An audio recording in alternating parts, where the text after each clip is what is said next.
Hi అండి. ఎలాంటి మైదా, baking soda వేయకుండా హెల్తీగా ఒకసారి బనానాతో పిల్లలకైతే కేక్ చేసి పెట్టండి. చాలా ఇష్టంగా తింటారు. చాలా సాఫ్టీగా ఉంటాయండి. ముందుగా మిక్సీ జార్లోకి బాగా పండిన అరటిపళ్ళని మూడింటిని ఇలా ముక్కలుగా చేసుకొని వేసుకున్నానండి. తర్వాత 3 ఎగ్స్ని చెదగొట్టి వేసుకోవాలి.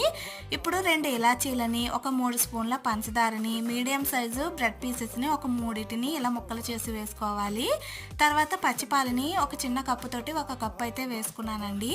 ఇవన్నీ వేసుకొని మూత పెట్టి బాగా మిక్సీ పట్టేసుకోండి. ఇలా మిక్సీ పట్టుకున్న తర్వాత మనం దేంట్లో అయితే కేక్ ప్రిపేర్ చేసుకోవాలనుకుంటున్నామో దానికి కొంచెం ఆయిల్ అప్లై చేసి మిశ్రమాన్ని అందులో వేసేసుకొని ఆవిరి పైన ఒక 30 నిమిషాలు మూత పెట్టి మీడియం హీట్లోనైతే ఉడికించేసుకోండి.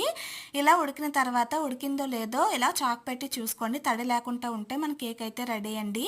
1 గంట సేపు ఫ్రిడ్జ్లో పెట్టుకొని తీసుకొని తింటే చాలా టేస్టీగా ఉంటుంది. ఫ్రిడ్జ్లో పెట్టకపోయినా చాలా టేస్టీగా ఉంటుందండి. సాఫ్ట్గా ఉంటుంది. ఇలా ట్రై చేయండి. నచ్చితే లైక్ చేసి ఫాలో చేయండి.